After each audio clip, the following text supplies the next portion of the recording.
Hey, what's up, guys? It's Apollo here, and welcome back to my channel. Today, I'm back with a first fiction on this channel. Yes, and as you guessed from the title, the name of this fiction is "What If Percy and Artemis Fell in Love." So, this is my first try on this, and it's going to be kind of like a movie. So, hope you like it, and if you do, then make sure you leave a like and subscribe to it. The original author of this fiction, as well as the name, will be given in the description, so you can check it out by googling it on the fanfiction.net. So aside from that, let's begin with our today's story. Who said immortals didn't feel emotions? Who said they didn't mourn the loss the way mortals did? They all thought that immortals were cold, prideful beings, never really getting attached the way mortals did, never displaying emotions. But were these assumptions correct? Artemis knew the answer all too well. Sure, living for a long time, you tend to let things go. You learn to accept loss as part of living forever. You come to realize that once you get too attached, it would be hard to let go. Emotionlessness is a harsh term, even to the gods. Have you ever witnessed the loss of your own children? If you do, then you realize how very heartbreaking it is. Now think how gods have to witness the death of their own demigod children over and over again for millennia and more. The cycle is what holds the gods from inside, and that's why they are called emotionless. Now Artemis was admittedly among the more stoic gods. Years and years of losing and gaining her huntresses had prepared her for the worst scenarios and had hardened her, or that is what she thought. Sitting alone on a bench in a park of Olympus, slow tears rolled down her cheek. Something she thought made her weak, yet something she couldn't stop, especially with the memory so fresh she could still hear the music coming from the solstice party. But she didn't give a damn, not when she just has lost her best friend, her sister Zoe Nightshade, her companion for over 3 millennia. Something that turned out to be evanescent after all. In her sorrow, she didn't hear the quiet footsteps approaching her until they were right beside her. "My lady, sorry to intrude, but are you all right?" asked a distinct voice belonging to a male she knew to be Percy Jackson. Artemis realized she was too late to hide her tears. She cursed herself because she allowed a male to see her cry like this in the middle of the night. But then again, this was Percy Jackson, someone Zoe had respected in her last moments. "What do you want? Do I look like a damsel in distress for you to help?" She cursed herself once again. She never meant it to be this harsh, and momentarily forgot her sorrow. "I am sorry, Lady Artemis. I just happened to come across you in this state, but I do know for a fact that sharing sorrow helps," he said, yet didn't back away. "Why do you care anyway? Just so you can boast to your friends that you saw me like this? Why aren't you at the party? Anyway," Artemis asked coldly, looking at Percy. Percy let out a dry chuckle. "I was never one to seek attention. Why would I be in there? I am not even the hero of the quest. Zoe was. I let her die. I could have saved her. She was a hero much greater than I ever will be. It would be an insult to her if I enjoy myself at the party while she sacrificed her life. I was leaving anyway when I chanced upon you," he said, taking no offense in Artemis' comments. Artemis herself started to realize why Zoe had respected this boy. It was just a myth that Artemis hated men. No, it was wrong. Artemis just didn't trust males. That was it. But Percy might have already been on the path to gain her trust. Percy, as Artemis admitted, never claimed any glory for the quest. He carried the sky for her, for crying out loud, yet never mentioned it. She was brought out of her thoughts when Percy sighed and started to leave. "Anyway, my lady, I respect my mother a lot. She taught me never to ignore someone in distress. If you ever want to talk, I'm always there, and I won't see it as a debt. I swear on the Sadix never to mention this meeting if that's what you want from me." He started to walk away. Fate works in many ways unknown. Something inside Artemis told her that she would be losing an opportunity to find someone she could trust if she let Percy go right now. And she took this advice. "Wait, Perseus, how do I know I can trust you?" Artemis asked in a small voice. Weakened by her state of sorrow, she hated how vulnerable she felt. "Because, Lady Artemis, I swear my loyalty to you. I swear on the Sadix and my mother honor to never betray your trust," Percy said, turning back to her with a small smile, joining her on the bench. Seeing him swear his loyalty to her that easily, she was surprised and content at the same time. Something that broke through the emotional barrier she had formed over millennia as she finally found someone to open up to. Why did it have to be her? She asked to no one in particular, as the first of her tears she had been holding back since meeting Percy traced down back on her cheeks. She felt an arm around her shoulders and realized it was Percy. Her instinct screamed at her to smite him for touching her, yet the nagging thought in her head overruled her instincts. And yet once again, she followed that thought. She surprised herself when she leaned further into the embrace, feeling more comfortable by the second. She cried hard as she buried her face into his shoulder, but still didn't know why she trusted this demigod so blindly, even though she had known him for a few hours at best. Maybe it was the fact that she took the sky for her, without bragging it to anyone, or maybe it was because he had earned Zoe's trust. She didn't know, but her heart told her she could trust him with his life. Right then, somehow, she had no doubt he would do the same. One could say Artemis had been robbed from her originality, not only crying in front of a male but also seeking comfort. This was just not like her. But does she care? No. And she realized even immortals can change. They just needed people like Percy. Now she realized how he had managed to restore Zoe's faith in male before she died. Percy made her feel more human at the moment she craved about to be, not the perfect picture of the goddess everyone expected her to be. Once she controlled her tears, she looked at Percy's face, not leaving his warm embrace in the cold night. She saw the tears of his own running down his face as he gazed at the huntress. I failed her, Lady Artemis. Only if I had been a little stronger, she could have been here right next to you, side by side. I caused people to die. This is the burden that I have to carry. He said softly. She looked at him incredulously for a second before pulling back and landing a tight slap that echoed around. Percy looked surprised and hurt, but Artemis cut him off. You idiotic male. Her death wasn't your fault. It was only because of you she found her faith in men. Don't blame everything upon yourself. It was at less fault. She yelled, but took his hand and squeezed. You, Perseus Jackson, are someone I respect. Never throw it away. Just like you, I will always be there if you need to talk. Let me share your burdens, Perseus, just the way you did to mine. She never trusted males, but she could never doubt Percy, and her intuition just solidified her claim. Percy got up and wiped off his tears, giving her a small smile, extending his hands. Friends, my lady?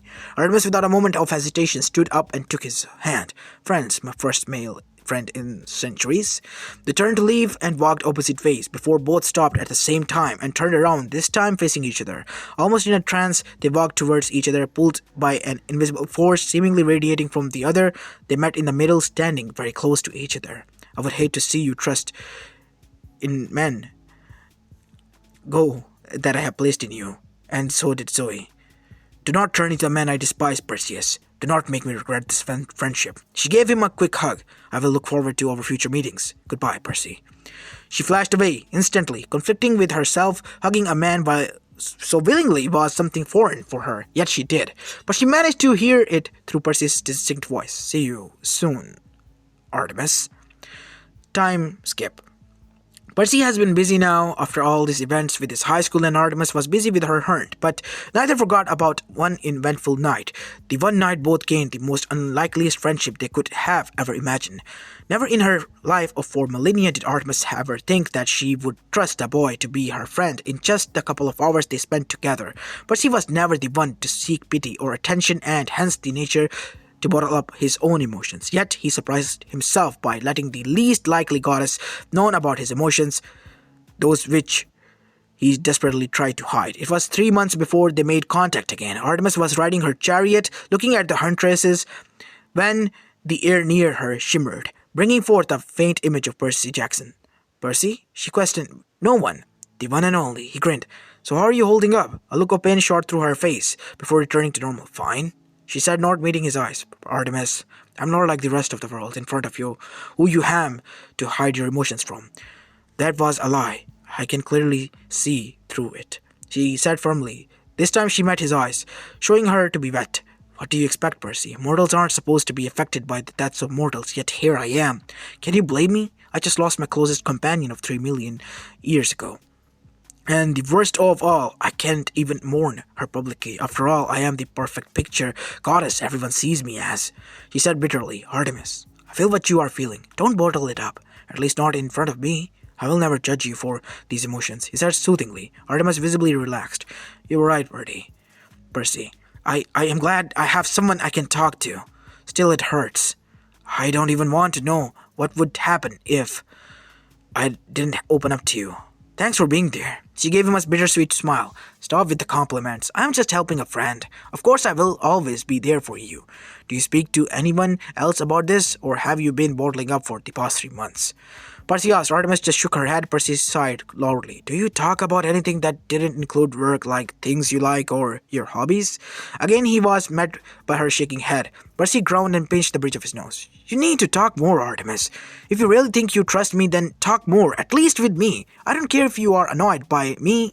We are going to talk and walk every week, and not about your job. We are focusing on you, even if you don't like it. Yes, he asked sternly. Artemis wanted to protest, to tell she was doing okay, but she knew Percy had a point. She need never focused on herself. Artemis said loudly. I don't even know why I'm taking orders from you, but okay. Percy gave her an infectious smile, which she just had to return, as they began to talk about sundry things. She didn't know what Percy did to her, only that it didn't feel wrong. She was glad for the change he brought upon her in just 2 meetings. By the time Percy had to go, Artemis was already looking forward to the next meeting. She had finally found somebody to freely speak to, like an actual human being, not some mythical goddess, and she wasn't ready to let go of this easily, not after how much it helped her. For the whole year, they continued to meet in secret. For thereon, their friendship steadily progressed. Initially, Percy was the one who called Artemis every Sunday without fail. Both of them would eagerly wait for the occasion. They would talk for hours on end. Yet neither could keep track of time. Over the years, they grew closer than ever. Sometime later, Artemis started to call on the weekdays. Their once-a-week meeting plan changed to several times a week. Then one night, Artemis decided to meet Percy face to face. To say he was surprised to see Artemis knocking on his door would be an understatement. Artemis laughed every time they met for the next month when he remembered Percy standing at his door, mouth opened, until she dragged him away to a nearby park. That was also the day Percy realized Artemis had never eaten ice cream. So when Percy took her to an ice cream parlor, they made some really memorable moments. Artemis' wide eyes as she tasted ice cream for the first time, her first brain freeze, the expression on the owner of the parlor when Artemis ate 32 cups of all the flavors. By now, Artemis had started feeling an unexplained pull towards the charming son of Poseidon. Yes, she admitted he was charming. This growing attraction was helped further when she couldn't find a damn fault in him that the other males harbored. He was everything she stood for, loyal to a fault, respectful, gentle, and never arrogant. He did get on her nerves quite a lot of times, yet never stepped out of line. Then there was Percy's 15th birthday. She still hadn't told her hunters about her friendship with Percy and had to pretty much silently speak out again to avoid questions, much like how she did every time when she met with Percy. When Artemis knocked on his door, she fully accepted to see the house full of his friends and mentally prepared herself for awkward conversations with some boys. What she didn't expect was the house to be devoid of life except for Percy, who received her and his mother, to whom she had introduced herself to be Diana. Percy chuckled at her expression. I don't have close friends except you, Artemis. You are pretty much my first and only friend ever to attend my birthday. I can never thank you enough, he said softly, not letting his mother hear her name. Artemis' eyes widened in realization. Now she realized how their friendship had affected both and how much she meant to him as a friend. Those at the camps were his friends, yes, but more like colleagues kind of friends, not the ones who know everything about you or the ones with whom you spend time. And Artemis got to know how exactly she helped him. The boy had been so as desperate to find someone to open up to as she was. Now she thanked the fates for letting them meet. Artemis gave Percy a silver ring for his birthday, an identical twin of what she wore. It let him call her anytime without the hassle of creating mist, and allowed Artemis to remotely flash him to her instead of doing vice versa. If Percy was overjoyed before that gift, the first he ever got from a friend, he completely lost his mind when Artemis offered him a proper ride on her chariot. All throughout the ride, Percy talked over excitedly sometimes and annoying levels of volume, yet Artemis didn't mind. To her, Percy looked absolutely adorable doing that.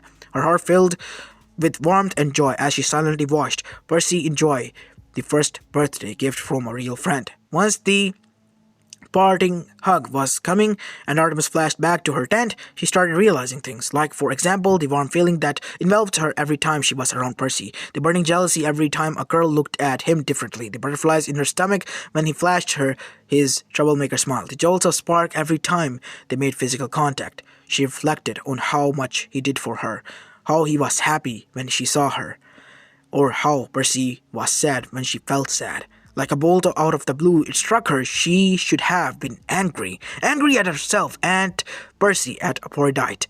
But no, when she felt was tranquility and clarity at the fact that she had slowly fallen for a green-eyed demigod. Yet she was scared. She was scared of this foreign feeling, how it conflicted with her morals, the fear of rejection, or how it could ruin their ever-blooming friendship. But then again, if it felt like her heart had accepted this much before her brain could grasp it, at the crossroad of decision, she once again aligned her mind with her heart, unlike what she would have done a year back. She fully accepted this emotion, her love for Percy Jackson. At the last moment thought, she decided to bury it for the time being. Maybe given time, there could be something more. Though, for now, she didn't want to lose a friend. A real friend, and only friend. Time skip. 1 year. 1 year was all that Percy got to himself, yet all good things come to an end. Campers had been assassinated within the camp boundaries, and the camp needed their prodigious hero to save them. Monsters were frequently found inside camp, confirming that the enemy had found a way in. Artemis couldn't even talk to him for a fear of being caught, so she didn't even know what he was doing. Suffering from anguish, Percy being in a similar condition. It was just 2 days after Percy left for camp that Artemis received the news of not only the labyrinth being alive, but also that it had an entrance right inside the camp borders, which the enemy was exploiting by sending in monsters to kill campers. What got her thought was the quest to traverse it. Her suspicions came true when she got to know that it was being led by Percy Jackson. Worst of all, she couldn't even see him off as he went inside. It was at a council meeting just 2 days later that she received even worse news. Percy had blown up St. Helens, setting free Typhoon, and he didn't make his return with the party that went in. Everybody in the throne room gasped, though for entirely different reason. While everyone else gasped, fearing the fighting against Typhoon, Artemis' breath hitched as her heart plumped, even so slightly whispering Percy's name at the possibility of him not making it. Her plight was not noticed by just one. Her plight was just noticed by one person, though. One she didn't want let know. Her silver eyes made contact with narrowed blue eyes of her brother. So what? Artemis screamed, leaning against a wall in the hall of her palace. You got a new friend who turns out to be a boy, and yet you didn't tell it to me? Apollo yelled back. Do you tell me about every mortal affair you have? So why do you expect me to tell you? She ceded. So you accept this is an affair. Have you given up your oath already? He said, jeering at her. Apollo, do not just assume things. Artemis gritted her teeth. Ha! The irony! And the son of Poseidon. Have you forgotten about Orion? That drove Artemis to the edge. With unfathomable fury, she drew her bow at her brother. Do not ever compare Percy to that bastard. Even though this is just a friendship, he is more than worthy enough for me. She said with a deadly calm. You're clearly blinded by his external facade, Artemis. He will take advantage of you just like you hate. You will thank me later when you get back to your senses, Apollo said, trying to reason with her. Who are you to tell me about taking advantage? Do not think he is a womanizer like you. If you ever harm him, I will disown you and curse you, Apollo. Now get out! Out! She spat out his name, so venomously Apollo cowered. I can see your emotions, Artemis. I know you like him, but remember, he's a mortal, an ephemeral being. You two aren't meant to be. He will break your heart unknowingly when he passes. Apollo flashed away. Artemis broke down in tears, realizing his last words. But she made up her mind. Artemis would be staying by him till the end. She would make the most of the time she had with him and relish what she had by the end. She would do it for Percy Jackson, the boy who captured the heart of the Eternal Huntress. Link break. Once again beating almost all odds, Percy Jackson returned 4 days later. Very much alive, Artemis was overjoyed. She was just about to flash them both to her place to talk, using the ring which he endearingly wore as a pendant, when she got the news that he had once again gone back to rescue Demigod stuck in there. When he returned, though, she was ready to kill him for being the idiotic person he was. if not for the monster army that poured out of the labyrinth before it collapsed altogether. That was the Battle of the Labyrinth, led by one Percy Jackson, traversing it twice within a month. The ambush was sudden and the casualties were heavy, yet the campers managed to defeat the monsters. That day many shrouds were burned. When Percy finally called Artemis that night, she was ready to chew him out for making her worry, but when she found him, he had his head in his hands crying, "I could have saved them. They were innocent, Artemis. I saw a 12-year-old die. I couldn't do anything." He said, tears making and marking his cheeks. Artemis went and sat beside him, realizing how bad it would have been to see children die. Still, she couldn't see Percy break down like this. She patted him on the back and hugged him, letting him cry into her shoulder. "Don't blame yourself for their death, Percy. You cannot save everyone or everybody, but you can avenge them. Don't let their sacrifice be in vain," she said. Once he stopped crying, Artemis pulled back and slapped him across the face. "Do not ever do what you did, Percy. I was so worried about you." She screamed at him. Percy just chuckled, holding his cheek, and went back to the friendly bantering they often did. That was the night after Artemis flashed away. Percy realized his own feelings for Artemis, yet he kept quiet, thinking he would just lose a friend if he speaks for his heart. He sighed and walked back to the camp. Link break. "Is there no way I can change your mind to not lead this war?" Artemis insisted. She knew it was futile, but maybe, just maybe, Percy would listen to her. It was a month after the Battle of Labyrinth, and knew now the Titan King had declared war on Olympians. While the Olympians themselves would be fighting Typhoon, it was up to the demigods and hunters to protect Manhattan and, in extent, Olympus itself. Unfortunately, it was also meant Percy would probably have to cross swords with the Time Lord. Today was possibly the last day they met, seeing they were leaving for their own post. Percy just smiled and walked from the tree he was leaning on, sat down beside Artemis on the rock she was sitting on. "You know me by now, Artemis. I won't be able to risk anyone else. Well, it is in my power to do something about it," he said, looking up at the stars. Artemis groaned with annoyance. Only if Percy knew how valuable he was to her, especially after Zoe. But again, there was his selflessness. It was so fucking irritating, yet that was what drew Artemis towards him. They sat for a long time in comfortable silence, just the two of them stargazing. "I have to take a dip in the Cedex," Percy declared quietly as Artemis' eyes widened. "No fucking way you're doing it." Artemis grinned. "But I have to. Luke has it. Otherwise Olympus has no chance." Artemis pinched the bridge of her nose, knowing how he spoke the truth. "You know you can die doing that, right?" she asked. Percy just nodded swiftly and stiffly. "And you will still do it, you moron?" she asked. Percy just nodded and gave her a dry laugh. Artemis shifted from her place and before he could comprehend, grabbed Percy in a tight hug, burying her face in the neck, holding on like no tomorrow. "Make sure you come back to me alive, you told. If you don't, I will personally drag you out of the underworld and torture you for as long as you live," she said when she pulled back. Percy had his signature grin on his face, which he returned. "I don't think it is in power to leave you behind, Artemis. I am coming back to you. And don't you dare get injured by Typhoon," he said, looking into her silver eyes. Hesitating for a second, Artemis leaned in, gave Percy a lingering kiss on the cheek. She held it for a few seconds before flashing away without a word, leaving behind a gaping Percy. When he did realize what happened, he blushed hard, touching the place where she kissed, before shaking his head and walking back away with a goofy smile set on his face and had a fluttering heart. Link break. The war started. Even before they knew, for 7 days the gods fought Typhoon without any slack. Even though they were fighting up, their informants in the form of wind spirits kept the gods up to date. From what news they got, things were looking bleak. Both of the demigods and the gods, Poseidon's immense power was being heavily missed when Typhoon kept pushing them back towards Manhattan as Poseidon fought a war for his own domain. While throughout this, Artemis was in a state of constant dread. She was worried sick about Percy, and her anguish continued to grow as she kept getting worse updates. It didn't help at all that the Olympians were being pushed back. Her heart clenched when she heard about the members of the enemy attacking the Citadel, which was being protected by measly 4 demigods and 20 hunters, chief among them being Lady Dark, the Cormonian Soul, Colchia's Bull, and many more. Artemis was glad Percy had taken a dip in the Cedex at this point. She wanted to know who his anchor was, but it was of least importance. Artemis was proud to hear that Percy had one by one decimated the monsters with the help of the demigods. All the gods were astonished when they received the news of Percy defeating Hyperion in one duel. Artemis was swelling with praise for the said demigod, but that was where the good news ended. The gods had been pushed back at an alarming rate. The demigods themselves were taking their last stand, defending Olympus right at its gates. Even with Hades joining the fight, they were being overwhelmed. Soon after Kronos made its appearance, destroying everything in his path to the throne room, Artemis herself had seen Dionysus getting knocked from his chariot as the gods almost lost hope.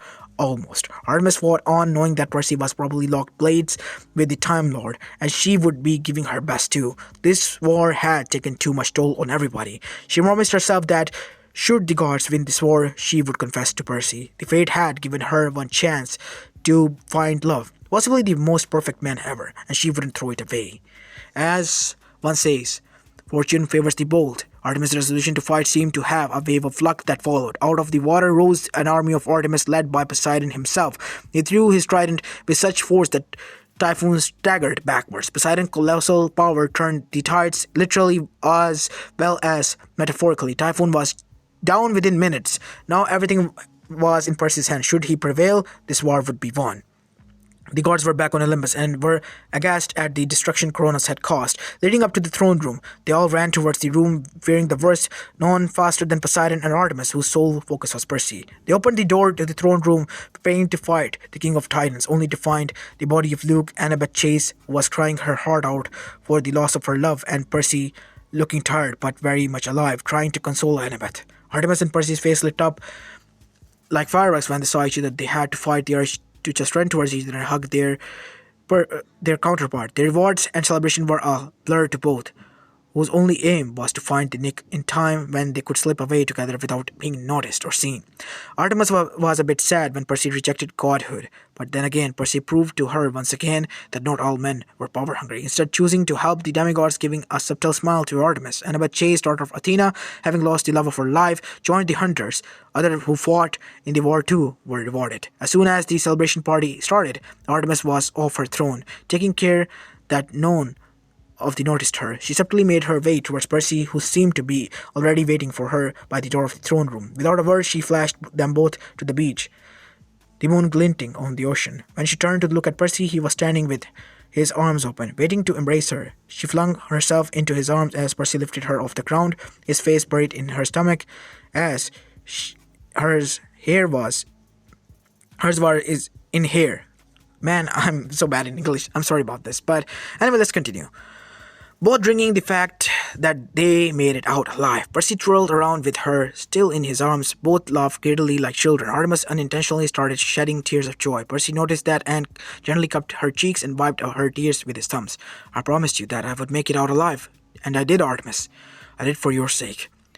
Percy said gently. Artemis smiled weakly and held his hand. I just can't imagine what would have happened if I lost you, Percy. I would have been devastated. You have been my spark of happiness in the past 2 years. I have known you. They say gods can change, but you, Percy Jackson, have changed me.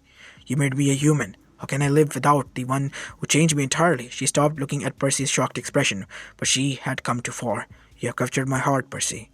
Your anonymously endearing ways made me fall for you. I love you, Percy Jackson. She completed with a warm smile. Percy's shock didn't last long, giving way to a smile full of pure joy, making Artemis giddy with happiness, letting the tug in their gut take over as they leaned in, the smile never leaving their faces. As their lips met halfway, numerous of explosions of pleasure and happiness took place inside their bodies. They just couldn't get enough of each other's taste as Percy wrapped his arms around her waist when she did the same around his neck, pulling back each other closer and deepening the kiss. Artemis' cinnamon taste would forever be etched in Percy's mind, while his salty seawater taste had the same effect on Artemis. When the two separated for 2 minutes slowly due to the need of air, Percy realized something. Artemis, you are the only one for me. You are my soulmate, my other half. If I feel for you, I cannot for anyone else. Always have, always will. I, too, love you, Artemis. He said as he was such honest person that it made her heart flutter. Happy birthday, you dolt. Artemis said, pushing him down onto the sand. Whatever you call me, I am still yours, my doe. He said as he sat on his lap, as captured his lips in a searing kiss. Link break, father. I need my vow to be lifted, Artemis declared after some times when she and Zeus were alone in the room. Throne room. Zeus choked on her. Say what? Who is this boy? I will smite him. Zeus yelled. No, no one touched my little girl. Artemis growled, No one will harm him, father. I have observed him for a long time, and he is radically different from any other hero. He is the only one I have ever loved and will ever love. What if this is false? What if he has fed you a love potion? He asked. Artemis snarled. He is too damn loyal to do that. I will fight the entire council if I have to for him. The outburst this outburst though had several different reactions. Zeus' reaction turned out not to rage but into a thoughtful one. I know exactly who you are talking about, Artemis. I have observed you for a long time. You may be a goddess, Artemis, but a father knows when his daughter loves someone. I was testing you. Percy is a good man. You have my permission, he said with a small smile. Artemis' hostility vanished instantly as she kissed her father's cheeks. She had enjoyed 3 months of peace with him, often sneaking out to meet him. They would chat like old times, only now they would always be with each other's arms, making out even more often. They would sometimes spend whole nights stargazing, cuddling together. Percy even took her out to the cinema, and that was the first time she saw a movie. Other times they would just walk around in the mortal world hand in hand like a normal couple, though she was still not comfortable with public display of affection. Hugs and kisses were abundant. When Artemis reached camp that day to tell Percy that her father had approved, there was a huge uproar. Artemis frantically tried to locate him, but to no avail. 2 days later, Olympus was placed under lockdown. Artemis was losing her mind. She almost blew up when she got to know that Percy was involved yet another prophecy that also included her hunter, Annabeth Chase. They were literally fighting against the Gigantus and the Earth Mother herself, and all her father does is wait, offering no help to the demigods. Artemis had never been more bitter. She almost always stayed at her place and palace, worrying about her hunters and boyfriend, not talking to anyone and snapping at everyone. The next few months were the most anguish-filled for her. Hera had returned after she was captured some time back. Not that Artemis cared, but what she cared about was the news she brought. Hera in the council meeting told that she had deciphered the prophecy and, to fulfill it, she had swapped the leaders from both camps, and that also happened to include Percy. Worst of all, she had taken both Percy's memories, and there was little he remembered. That day she tried to contact her hunters to tell them to try and track Percy to the Roman camp. Unfortunately for her, she was caught and was banished to Delos along with her brother for the remainder of the war. She spent all of her days there, either sulking around or trying to get news on the progress of the quest from the nymphs, dryads, naiads, and anyone that she could ask for. She still wasn't on terms of speaking with Apollo. She just couldn't forgive him after they talk on Olympus where he badmouthed Percy. Things just worsened when Apollo found out she was dating Percy, and Zeus had actually given permission. On a date just like any other, Apollo was playing his ukulele, and Artemis, being bored, went for a stroll on the beach. That is where a naiad she had asked to keep her up to date appeared right beside her in the water, scaring her, though she managed to hide it. Lady Artemis, I bear news of Percy Jackson, the naiad said, breathing heavily, meaning she had swum all the way over here from the US. Artemis gloomily, one day suddenly turned bright and exciting as her ears perked as Percy's name appeared. She snapped her fingers, making a chair appear, each for both her and the naiad. Artemis and Kusha started drumming her fingers as her thighs were the drums for anxiety. As the naiad caught her breath, well, she asked finally, not being able to wait anymore. My lady, Percy Jackson was sent to a quest to Alaska, where he fought Alconius. He broke a massive chunk of the Hubbard Glacier, effectively crushing the giant underneath, and with Tantos' help, they won the war. He won, the naiad said as Artemis leaned in with interest and awe. When he made his way back, polybots were attacking the Roman camp. Percy Jackson fought him off and beat the giant with the help of Terminius. For his effort, he was made Praetor. The naiad continued. Artemis turned wide-eyed. Percy had defeated 2 giants within a week. The next news had her falling from the chair. He is currently on a flying ship on his way over here, along with 6 other demigods, including a hunter. Artemis dismissed the naiad quickly as soon as she was gone. Artemis jumped off of her seat and yelped in joy. The next few days were full of anxious waiting. Each day Artemis would be at the beach by sunrise, peering into the horizon in hope of seeing a flying ship. She would still sit there the whole day, either waiting or reminiscing the time she had spent with Percy. The one day it happened, Artemis was sulking on the beach as the Mediterranean sun beats the waves, glinting off them when she spotted the ship on the horizon.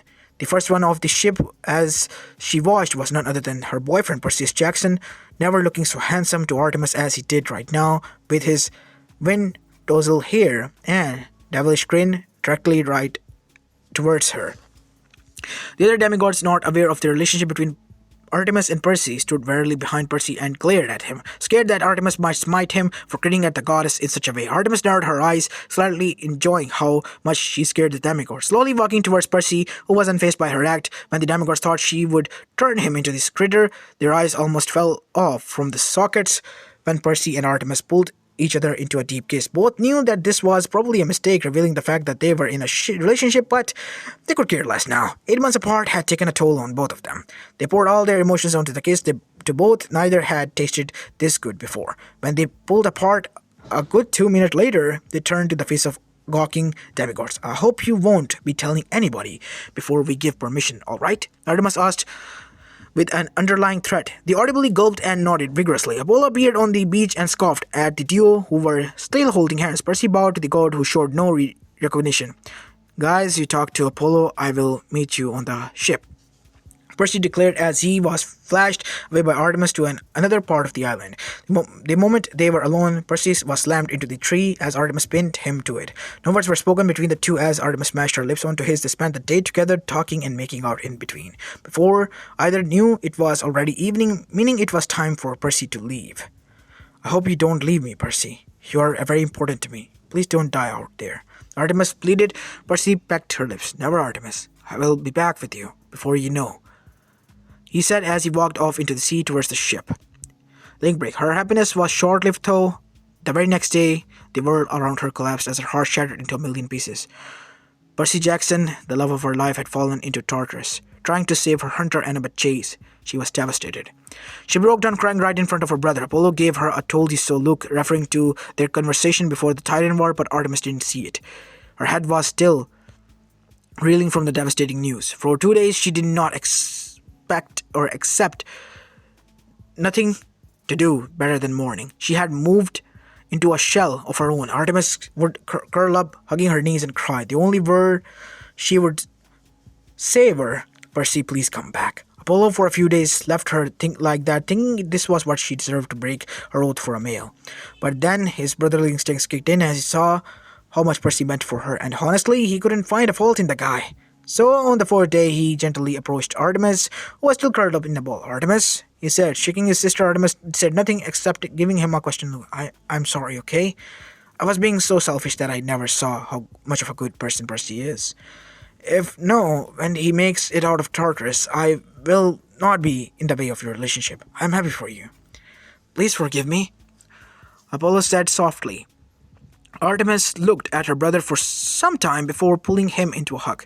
I forgive you, Apollo. It's just that Percy means a lot to me. Apollo, I hope he makes it out. She cried into his shoulder.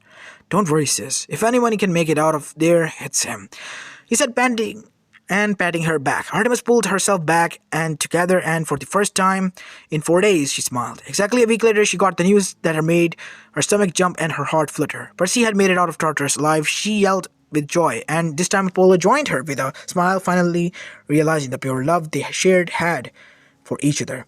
Just to annoy her further, Apollo even made a cheesy love song for her and Percy, teasing her that it would be the one he played at their wedding. Artemis turned golden, but said nothing. Though he saw her in her eyes gaze, he could see the hope she had for the wish to come true. Artemis was ready to flash to where Percy was to make sure he had no injuries, to pull him close to herself, to kiss his mouth which felt like seawater, to hold him close to herself. Yet luck seemed to not be on her side. Just as she was about to flash off, Hermes appeared to take Apollo and her to Olympus. She groaned in frustration but couldn't do anything. Once in the throne room, she saw all the deities present there. Our children have reached. It is time we aid them to secure our victory. Prepare, for we attack tomorrow. Zeus bellowed and dismissed the council. Artemis flashed back to her place and stayed there, a certain son of Poseidon occupying her thoughts. As she laid down on her bed, her eyes closed on their own accord. God seldom dreamed, but Artemis did. The first image she saw was her and Percy in a beach weir, playing in the sea, beside the beach. Percy was splashing water on her while she was laughing hard. Next was the image of gathering hall prepared for wedding. She could spot all the Olympians and many other people, but the center of attraction was her and Percy. Percy was in a black tux, and to her, she looked like the hottest person alive, and Artemis was walking down the aisle in a flowing white dress, shedding tears of happiness. Then she saw something that made her blush hard. Both Percy and her were laying on a bed, her face buried into Percy's chest with his arms wrapping around her. The liver sweat on their bodies and panting left little to imagination of what they had just done. Yet both had the biggest smiles on their faces, and a thin bed sheet was all they covered their nakedness. The next image was what melted her heart. It was a family photo on what appeared to be a Montauk beach. Percy and she were standing with an armed around each other's waist. On Percy's side was a gorgeous 12-year-old girl with beautiful waist-length black hair and striking silver eyes. On Artemis' right side was an 8-year-old boy with burnt hair and silver eyes with heavy green inserts. And that is when she woke up. She didn't get up immediately. Instead, she kept lying on the bed, focusing on the image her dream showed her. She remembered the family photo and wanted to hold on to it forever. She smiled in spite of being alone. Percy was everything an ideal man should be. If there was anyone with whom she would want to start a family with, it would either be Percy or no one at all. She still had to tell her hunters, though, which would be a problem. Then there was this stupid war. She could have everything she dreamt about if it wouldn't be for this war. She gritted her teeth and got up. They would win this war, no matter what. When Artemis and the gods arrived on the battlefield, Percy and the others were already cutting down the enemy's ranks. That was the first time Artemis actually got to see Percy on the battlefield. It actually chilled her bones. Gone were the compassionate, mirth-filled eyes as a cold haze occupied him. He ruthlessly and mercilessly cut down the enemies. He was a true warrior, selfless and kind to the comrades, and a literal nightmare to the enemies. Artemis engaged a gigante and fought with the grace and majestic powers of a tiger hunting down its prey. Even so, the skirmish went on for quite a while before she felt Percy's presence. The huge wave of calm washed over her as Percy fought by her side. They locked eyes once and then began fighting in such tandem that it would make the harmony of seasons jealous. Together they defeated the two giants before cutting down their enemies, doing more damage together than all the allied combines. Soon the war ended, resulting in Gaia defeat and the gods' victory. Once again, the heroes were called to the throne rooms for their rewards. All throughout, Artemis and Percy kept stealing glances at one another, blushing when their eyes met. Percy was called out and lost his name held distinction, being the twice savior of Olympus. He was given 3 wishes, as opposed to one each of the other heroes, meaning he could opt to for livelihood and still have 2 wishes. Proving to be different once again, he used the first wish to return Hades and Hestia their Olympian status. Artemis watched with pride as he used his second wish to make the travel between both camps easier. Her heart sank a bit when he chose to hold on to the third wish for later use rather than becoming immortal. But if Percy was happy, she was too. As the party started, everyone focused on themselves. Percy and Artemis stayed for a while, him talking to his friends and her talking to her hunters. Excusing themselves from the party, they stubbornly went out of the throne room and met outside. Percy pulled Artemis into a tight hug, breathing in her scent as she hugged him back. Some way into the hug, she teleported them back to her palace. As soon as they did, arrived in the hall, Artemis pulled back from the hug and bitch-slapped Percy right across his face. Percy staggered back, shocked and hurt. The moment he looked back at Artemis, his heart broke from guilt. Tears were streaming down her face in torrents. I thought I lost you, you idiot, she cried hysterically. Percy pulled her close, but she still continued to cry. I am here, Bambi, and I will never leave you, he comforted. Did you ever know or even cared what I went through when you jumped into Tartarus? She asked as she snuggled into her Percy. You were what pulled me through Tartarus. You were my anchor to this world, Bambi, he said, wiping her tears away. Link break. Artemis and Percy were closer than ever before. The tranquility and the peace after the 2 wars brought them close to one another. It seemed that they had turned a new page in their relationship after this night they spent together on the day of the gods' victory of Gaia. Artemis had never been one of being lovey-dovey, hence why she chose to be an eternal maiden. She had clearly not thought of meeting someone like Percy. She just couldn't help but be a lovesick when she thought about that sea-green-eyed boy. Artemis had seen the ephemerality of love and how it has affected people. As a godling, She was scared of falling in love. Her own father was once to blame among many.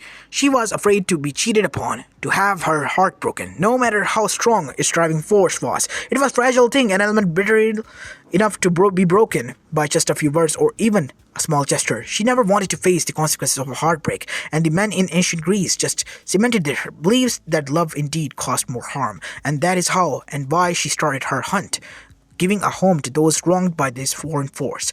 Then she met Percy. The boy just shattered through all the beliefs she had. Years of despising men for their heartbreaking nature crumpled in just one meeting.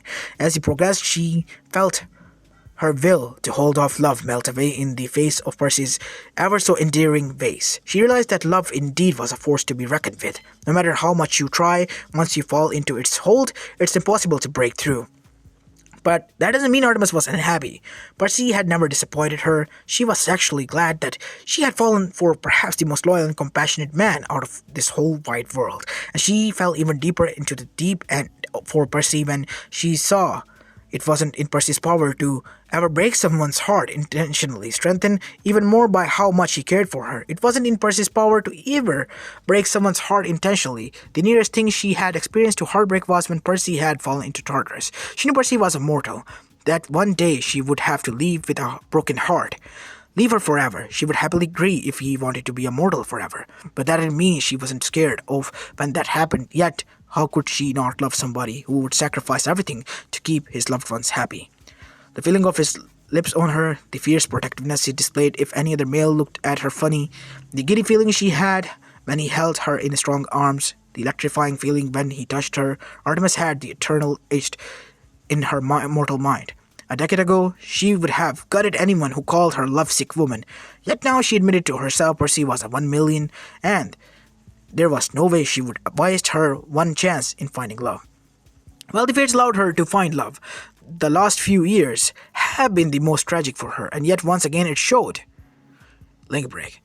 After the war, they found out that Apollo had helped the quest by telling them about the location of the physician's cure. Zeus, enraged that his son has disobeyed his orders, punished Apollo. He was made immortal and was tasked with freeing all his oracles as a way to regain his throne on Olympus. Artemis meanwhile returned to the hunters, whom she still hadn't told about Percy, and continued her hunt. Percy had opted to study further after the war. He had enrolled himself into the college back in New Rome and was doing pretty well at time. In the meantime, Artemis and Percy saw each other more frequently, meeting each other every alternative day. While it had the potential to get caught, it somehow made it more exhilarating for them.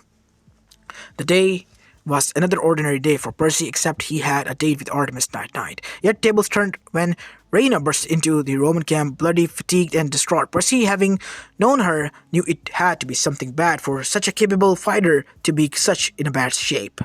Once he had helped her out to the infirmary and she had recuperated a bit, Percy asked her what had transpired for her to be in such a state. The response she got made his blood run cold. The hunters were ambushed. Percy, Lady Diana was on Olympus, and the hunters were in the wolf house. Orion managed to take them by surprise. He massacred them before I managed to kill them, she said in a little bit breathlessness. Without a word, he rushed out of the infirmary, calling upon Artemis, using his ring to flash him where she was. Nothing happened at first, and then bothered Percy. He realized how devastating it would have been for her. The hunters were her sisters, daughters even. He remembered how she reacted when Zoe died all those years ago, and that was just one hunter. He never gave up trying to contact her, knowing she needed him more than ever now. He kept on trying to half an hour before a silver glow enveloped him as he was whisked away. The next moment he was in Artemis' place. No amount of mental preparation readied him for the condition he found Artemis in. She was curled up on the floor near her couch. The heart-wrenching sobs that made her body quake were enough to bring him to tears. Her beautiful and lush auburn hair was severely disheveled, cascading down around her in unruly strands. Her face was covered with never-ending, free-falling tears and snot. Her eyes were bloodshot, and her matted hair, gorgeous face. Percy felt his heart break into tiny pieces. He slowly approached her and shook Artemis. She looked at him with a broken look. Gone were a sparkling silver eye as dull pain of loss covered them. Percy sat down beside her and took her in his arms. She instantly wrapped her arms around his neck and began to sob on his neck. All my hunters. 4,000 years. Gone. Gone in a few hours. Only 4 survived. They were my family. She managed before breaking down into another round of heart-shattering sobs. Percy gently picked her up and sat her on his lap like a child. She continued cries into his shoulder as Percy wrapped around her and stroked her hair. Don't worry, Bambi. It will be better soon. He soothed and continued to hold her, trying to comfort her the best he could. I am sure they reached his Elysium. She hoped Percy was right. After today, I don't think I can rebuild the hunt, she said as she held on to Percy for her life. After some time, she calmed down a bit. Being in Percy's loving embrace had effects. Tears still fell from time to time as she snuggled closer into Percy's hug, burying her head into the crook of Percy's neck. Then a thought struck her, which felt like a lump in her throat. Her precious hunters, some millennia old, once she loved like her daughters, passed away in front of her, leaving her hollow all because they were mortals. What if Percy passed away like that? She shuddered and broke down into fresh tears. Percy sensed Artemis crying once again and grew concerned. Bambi, what's happening? He asked, pulling away to get a look at her face. For a moment she cried, not being able to find her voice. When she eventually did, she spoke in a broken voice. Percy, will you grant me a selfish wish? Never hesitate to ask me, my doe. No wish of yours is selfish. Please, your last wish. Please accept immortality. She asked as more tears dropped from her eyes. She didn't wait for Percy's answer. I lost my hunters today because they were mortals. I don't want you to lose Percy. I would fade if you die. Please stay by my side forever. She said, not able to take any more, and sobs shook her body. She felt him gently cup her cheeks and felt his lips touch her. She wrapped her arms around him and kissed him back with passion. It was salty from her tears, but relayed emotions like nothing else. Once he pulled back, he held her to his chest as Artemis melted into the feeling of his arms around her. One answer had her smashing her lips onto his. Both fell back. I wanted to surprise you, Bambi. The ceremony will happen as soon as Apollo returns. I will be with you for always now, tomorrow, for eternity and beyond that, Percy said as he fell back, sporting a big smile as Artemis shed tears of joy. Link break. Perseus Jackson? Zeus' voice rang out among the crowd of gods and demigods who had gathered to witness the coronation of a new immortal. The demigod in question got up from a chair at the foot of Poseidon's throne and stood right next to the corner of the throne room. Some time ago, Percy Jackson, twice savior of Olympus, used his last wish to turn immortal. Today is the day of the ceremony. Are you ready, Perseus? Zeus asked. Percy subtly stole a glance at Artemis, who nodded with encouragement, trying to suppress a smile directed at Percy, who nodded and steadied himself for the temporary pain. There was a momentary pause where Zeus looked at Poseidon before he spoke again. Demigods, the council has decided that instead of immortality, Perseus will ascend to godhood. This is a gift from the council itself for his selflessness and valor, and his undying loyalty to Olympus, Zeus said. With a small smile, Percy looked surprised as the crowd cheered for the two-time hero. In ancient Greek, all childs of Kronos being an incantation. Divine white light fell upon the sky and hit Percy for a moment. He was lit off to the ground, blinding pain burning his insides as his blood was replaced with ichor. Then, with a small explosion of white light, the ray disappeared. Percy let out a pained gasp as he fell on one knee. From all around at once, three ancient voices spoke together. Rise, hero. Everybody hail Percy. Percy Jackson, son of Poseidon, twice savior of Olympus. We, the fates, bestow you upon with the domains of loyalty. Shall you forever recognize where other loyalties lie? The domain of courage. Shall you forever imbue courage in fighting for the right's cause? The domain of selflessness. Shall you forever guide warriors to the path of selflessness? And the domain of swordsmanship for the greatest swordsmen to ever live. The domain of tides, continuing the cycle in tandem with the moon, we grant you minor domains of time, earth, and purity. All hail the 15th Olympian. With that, the voices disappeared, leaving the room utterly silent. A clap from Artemis was soon followed by the majority as the crowd roared in approval.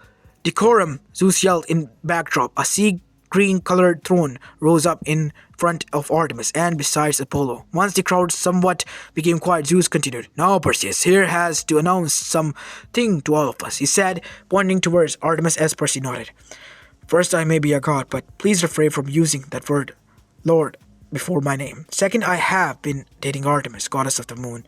Percy said Artemis looked like a deer caught in a net. She did not know Percy would reveal this to so suddenly the crowd had descended into a shock-filled silence, looking at Artemis with open mouths, waiting for her confirmation. She looked around, catching Apollo's eye, who wiggled his eyebrows in return. Sighing, she got up and flashed to Percy's side, taking his hand in hers. It is the truth.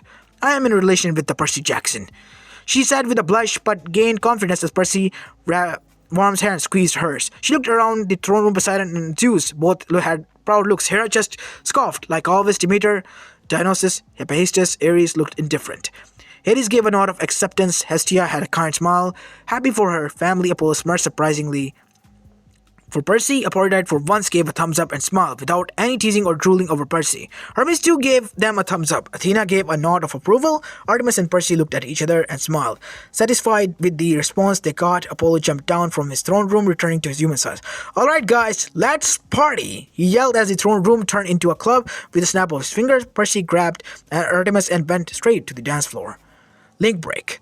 20 years' time flew like the fleet wind. Both Percy and Artemis felt like it was just yesterday that they had their first kiss. On a private beach, Artemis and Percy were celebrating their 20th anniversary as a couple, something Percy strongly insisted. Beachside dinner was something both greatly enjoyed, something about eating together as moonlight illuminated the area and crashing waves singing along hit differently. Right now both were sitting on the sand, legs spread in front of them. Artemis' head laid on Percy's shoulder as he rested on top of hers. Enjoying the display of waves and moonlights, being the god of time, Percy felt the clock strike midnight. He gently got up and led Artemis to the point where they had ankle-depth waves lapping around them.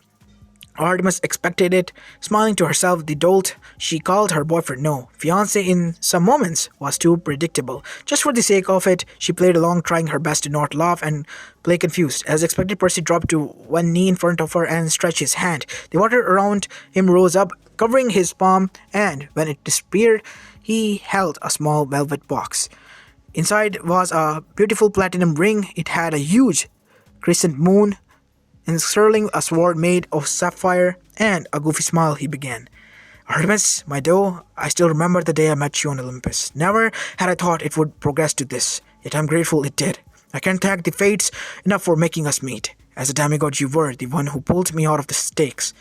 It was your smile that kept me going while I fought Kronos. Tartarus looked a lot easier, for my mission was to get back to you. You are the moon that shines on my dark."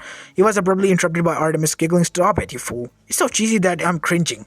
She chuckled with a mirthful smile, her silver eyes glinting with joy. "You figured it out, didn't you? And you were acting along?" he asked with a deadpan as he stood up. Artemis burst out laughing, doubling over. "You are so predictable, Percy. I couldn't help it. I could see it from miles away." Percy smiled. He too already knew her answer. He just had to draw it out to her. "So, Bambi, you still haven't answered the question. Will you marry me?" he asked mischievously. "Do I really have to say it out loud, you dumbo?" she asked back as she slowly started walking towards him. Percy opened his arms and Artemis leapt the rest of the distance right into his arms as they shared a passionate lip lock. Once they pulled away, Artemis stepped back and put her hand, which glowed in its appeared a similar ring, except this one was a trident crossed with an arrow. Percy raised an eyebrow. "Why should girls be behind?" Artemis replied as they put the ring on each other's fingers and hugged once again. Link break. "Do you, Percy Jackson, take Phoebe Artemis as your wife?" Hera asked. The wedding was happening on the original Parthenon, present-day Greece. December was the perfect time for tourists to visit Greece, and the attendances for the biggest wedding in a millennium, which included all the gods and demigods, were more than happy to take a vacation away from their duties, free of any looming war. The area had been closed off with mist and decorated with the most vibrant colors. It was exactly how Artemis saw in her dream. Percy's best man was Apollo, who had struck up quite the friendship over the years. Annabeth Chase was the flower girl. She was among the 4 survivors of the Hunters Massacre and had been given immortality. Maiden of Honor had gone to Thalia Grace, another who survived and had given immortality. With happiness in the air, everyone watched the soon-to-be wedded couple, who was standing on the stage with big smiles holding hands. "I do," Percy said with conviction as a tear of joy escaped his eyes. "Do you, phobia Artemis, take him as your husband?" Hera asked her. "I do," she said without hesitation, her eyes twinkled with happiness. "With the power bestowed upon me, I declare you husband and wife. You may kiss the bride." Hera said with the couple closing the distance as their lips met. Cheers and shouts rang through the crowd. Link break. After some time, we see Artemis was laying on a bed, snuggling up against Percy as they both shared up the bed and stared up at the ceiling. She blushed when Percy wrapped her arm around her bare abdomen, his warm body against her, making their state of undress obvious. It had been 25 years since she had given up her virginity, yet felt like her first time. She remembered the night she gave up her virginity to Percy. She had been scared, knowing it would hurt, but she had readied herself for Percy's sake. Yes, she felt pain, but the pleasure they both experienced overpowered her pain by a huge margin. The next day, she had her walk of shame. Yes, she felt an ease with what she has done, like it was meant to happen. Right now, she was still catching her breath. She shivered, the bedsheets offering little resistance to the chill on her bare skin. Insinuating Percy's hand tightening around her and brought her close. Still, she felt somewhat different from all the other times they did it. So cautiously, Artemis placed her hand on her lower abdomen and focused a little energy. A tingling sensation passed through her, but then she felt it, making her giddy with delight. Artemis gasped at her discovery, startling Percy. What he didn't see was her dreaming smile as he assumed the worst. "Are you okay, my doe? Did I hurt you today?"